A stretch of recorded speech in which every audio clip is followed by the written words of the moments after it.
መታሰር አልፈልግም ጋይስ አይኖቆታችሁ ፕሊዝ መከሰስ አልፈልግም መታሰር አልፈልግም እባካችሁ።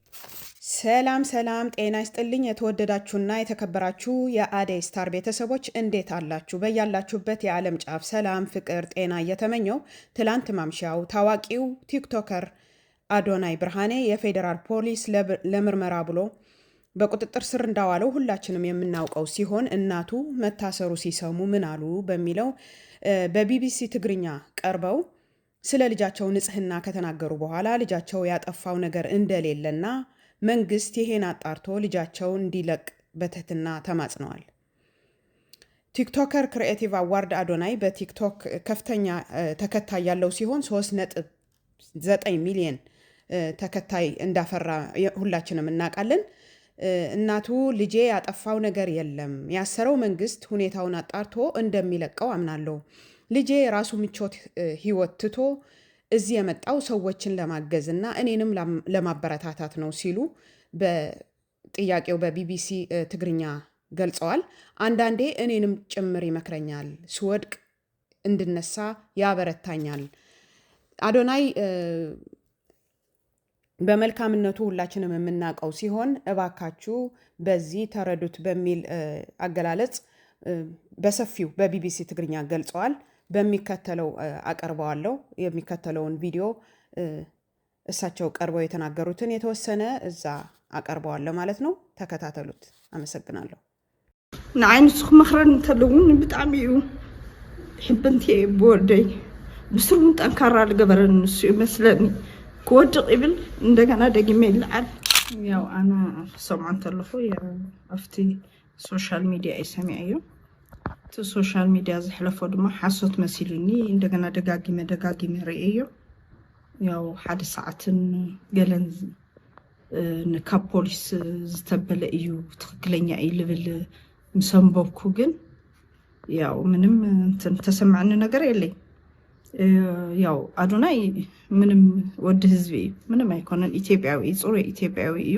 ውሽጠይ ይፈርሕ እዩ ከም ወላዲት ግን ምንም ሕግ እንተልዩስ ምንም ነገር ክኸውን ኢለ ኣይኣምንን እና ብኡ እየ ልብል እምበር ምንም ከም ሃገር እየ ሰሚዐ እዩ ክሰምዕ እንተለዎ እንዴ እንታይ ኮይኑ እንታይ ገይሩ እንታይ በዲሉ ንዝብል ነገራት ንዓየይ ተመላሊሶም ጥያቄ ጠይቀዮም ንርእሰይ እውን ትቆልዓ ጽቡቕን ዝገብር ዘሎ ሰናይ ምግባር እዩ ማለት ክበረታታ ኣለዎ፣ ክሽለም ኣለዎ።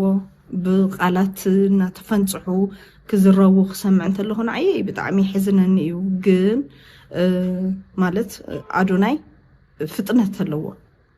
ፍጥነቱ ድማ እውቀቱ እውን ደጊፉሉ ከይድ ቆልዓ እዩ እና ብዙሕ ግዜ ዕረፍቲ ስኢኑ ዋላ ስቲልና እንተሪእኻዮ ትፅቡቕ መልክዑ ዋላስ ጠንካራነቱ እናርአየሉ ዝኸይድ ዘሎ ቆልዓ እዩ። ብዙሕ ኣብ ምቾት ነይሩስ እቲ ምቾት ዓለም ኖ ኢሉ ጥንካሬኡ ዘርአየሉ ዘሎ ስለዝኾነ ንዓየይ ሓበን ይስማዕኒ። ይኮርዐሉ እውን ወደይ ብጣዕሚ እየ ዝኮርዐሉ። ንምንታይስ ጠንካራነቱ እዩ ዘርአየኒ ኣሎ። ንምንታይ ስንፍና የርአየኒ፣ ጥንካሩ የርአየኒ። ጎብዙ፣ ኣሕማቅ ሱስ ዘለኹም ቆልዑት ውፁ፣ ጠንኪርኩም ስርሑ፣ ሰሪሕኩም ተለወጡ። ከእንግዲህ ምልማን ነውሪ ምዃኑ እዩ ዘርድእ ኣሎ። ስደት እውን ኣየበረታትዕን ዘሎ ኣነ ክምችዎ ኦር ካልኦት ንእሽተናት ኣሕዋት እውን ናፍቲ ስደት ዓለም ወሲዱ ኣብኡ ከስርሖም ኢለ ዝሓሰብክዎ ነገር ብተቃራኒኡ መፂኡ አዶናይ ግን ናብ ኢትዮጵያ መፂኡ ሰላምን ፍቅርን ክሰብኽ እንተሎ ኣነ የተፀበኽዎ ነይረ። ንምንታይስ ብዙሕ ነገር ክድግፈኒ ኢለ ዝሓሰብክዎ ነገራት ነይሮም። ንሶም ንኢትዮጵያ ሙሉእ ክሕግዘ ኢሉ ምምፅኡ ንዓየ ደስ ኢሉኒ እዩ ከም ወላዲት ማለት እዩ። እግዚአብሔር ዝሃበካ ተስጦ እዩ ድማ ትሰርሕ። ኩለና ብዶክተር ንብል፣ ኢንጂነር ንብል፣ ሙዚቀኛ ንብል፣ ስፖርተኛ ንኸውን ደቅና ብኩሉ ሜዳ ኢና ንሪኦ እና ካፍቶም ደቀይ ድማ እንተዝኾነለይ ዶክተር ይብል፣ እንተዝኾነለይ ኢንጂነር ይብል፣ ብዙሕ ነገር ይብል። እዚ ድማ እንደገና ናይ ባዕሉ ክሪኤት ኣምፂኡ ኣብቲ ሶሻል ሚድያ ተሳቲፉ ዝወደቁ ሰባት ከልዕል፣ ዝሰነፉ ወጣታት ክመክር ተለኹ ሪኦ ተለኹ ደስ ይብለኒ ብእውነት ንኢትዮጵያ ህዝቢ መስዋዕት ዝኸውን ዘሎ ቆልዓ እዩ ስደት ይቆም ኢሉ እውን ዝብል ዘሎ እዩ ኣሕዋትና ደቅና ሊብያ ከይዶም ዝስደዱ ዘለው ስራሕ ስእነት ስለልበዝሐ ዓድና እዩ ውድቀት ስለ ዘሎ እዩ እና ወሪድካ ትሒትካ መሬት ኩዒትካ እውን ሰሪሕካ ትበልዐሉ ዓድካ ስካብ ዝኾነ እዋን ንዕኡ እዩ ዘበረታትዐሎ ኢለ እየ ዝኣምን ኣይኖ ምንም ዓይነት ኣይተረአየኒ ናይ ኣዶናይ ጥፋኣት ምንም የብሉን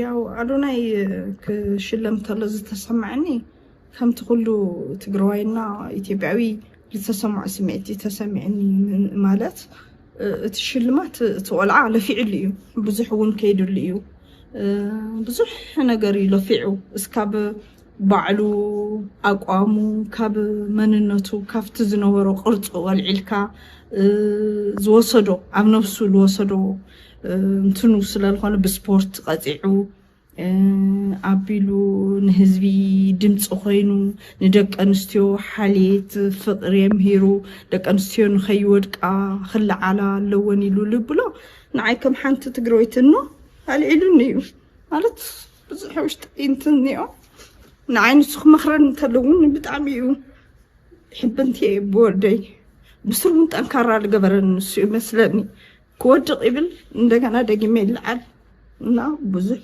ነገራት መቐለ ኮንኪ ሰሚዕኽዮ ዘለኺ ንሱ ሕዚ ኣዲስ ኣበባ ተኣስዮ ዘሎ እንታይ ሕዚ ቀፃሊ ትልምኺ ክትከደ ሓሲብ ከለኺ ዶ ክትገሺ ወይስ ከመይ እዩ ምንም ኣነ ያው ንእሽተይ ንክረጋጋእ ንባዕለይ ኢለ እየ ዝኸይድ ዘለኹ እምበር መንግስቲ ዝሓዘዎ ጉዳይ እንድሕር ኮይኑ መንግስቲ ምላሽ ክወሉ ኢለ ይኣምን ኣነ ከይደ ተመነጣጢረ ዝገብሮ ነገር የለይ ግን ኣነ ብጸሎት እየ ዝድግፎ እግዚአብሔር ድማ ጸሎቱ እግዚአብሔር ድማ ካብ ማንም ላዕሊ ወላዲት ኣምላክ ልዕሊ እዩ ንሱ ንሳ ክትድግፎ ትኾን እያ ልብል እንትነለኒ ምንም ዘጨናንቕ ነገር የብለይን ካባይን ላዕሊስ እሱን እግዚአብሔር ቀረባ እዩ ኢለ ይኣምን ሕዚ እቲ ዝበዝሕ ሰብ ኣዶናይ ኣብዚ ዕድመ እዚ እዩ ዝፈልጦ እሞ ኣብቲ ናይ ንእስነት ዕድሚኡ ከመይ ነይሩ ብኣንደበተ ዶ ያው ኣዶናይ ካብ ንእስነት ዕድሚኡ ንድሕሪት እንተተመሊሰ ኣዶናይ ብጣዕሚ ውዑይ እዩ ውዑይነቱ ምስ ፍልጠት እዩ ዝጓዓዝ ብጣዕሚ ኣስተውዓሊ እዩ ግን በቃ ንቅድሚት ዝልጎዩ ቆልዓ እዩ ኩሉ ግዜ ያው ኣብቲ ትምህርቲ ቤት እውን ኣብ ኣሰራልፋ ደረጃ እኳስ የፍልጠኒ ነይሩ ማለት ከምቲ ኩሉ ሶሻል ሚድያ እውን ተናጊርዎ እሱ ብጣዕሚ ፈጣን ፍጥነት ኣለዎ ይሕልፎ እቲ እውቀቱስ በቃ ነንሕድሕዲኡ ለውግዖ ነንሕድሕዲኡ ካብ ኣንደበቱ ለውፅኦ ነገራት ንዓየ ይስሕቡን እዮም ወዲ 14 ዓመት ኮይኑ ኣዶናይ ንዓየ ዝመኸሮ ከስታውስ ተለኹ ብጣዕሚ እየ በቃ ልድንቐሉ እና የድንቐኒ እዩ ኢለ እየ ዝኣምን ይመኽረኒ ነይሩ ወዲ 14 ዓመት ኮይኑስ ንዓየ ንወላዲቱ መኺሩ ይመኽረኒ ነይሩ እና ናቱ ምኽሪ ንዓየ ብርትዓት እዩ በቃ ዓንዲ ሕቆ እዩ ብእውነት ኣዶናይ ማለት ንዓየ ዓንዲ ሕቆ እዩ ኣዶናይ ብጣዕሚ ስለልፈቱ ምኽሪ ወደይ እውን ስለልኾነ ኣዶናይ ምቾት ዓለም ክነብረለይ ይደሊ እየ በዚ ሰዓት እዚ ድማ ሰሪሑ ተለዊጡ ጎዩ ብትሕቲኡ ዘለዎ ሰባት እውን ሰላም ፈጢሩ ንክነብረለይ ይደሊ እየ ግን ድማ ከም ወላዲት ኩሉ ግዜ ዕረፍ ኢሉ ደስ ዝብል ላይፍ እንተዝነብሩ ደስ ይብለኒ እና ኣድየ በርትዕ ብጣዕሚ ጅግና ኢኻ ዝወደይ ማንም የለይ ማለት ብኩሉ ሚድያ እውን ስቑኢሉ ኣይኮነ ሰብ ሸሊምዎ ስቑኢሉ ኣይኮነ 4 ሜዳልያ ሓደ መኪና ምሽላም ማለት ንዓየ ኮኸበ እዩ እውነት ኮኸበ እዩ ኣዶናይ ወለላይ ግን እንኡ እውን ስለልፈቱ ደቂ ኣንስትዮ እውን ስለልፈተኻ የቐኒየለይ ዝወደይ ኣነ ምንም ይኮርዐሉ እየ ትወደይ ስለልኮርዐሉ በቃ ሰላም ኮይኑ ንክነብረለይ ጸሎተይ ይገብር ብጣዕሚ እየ ዝፈትዎ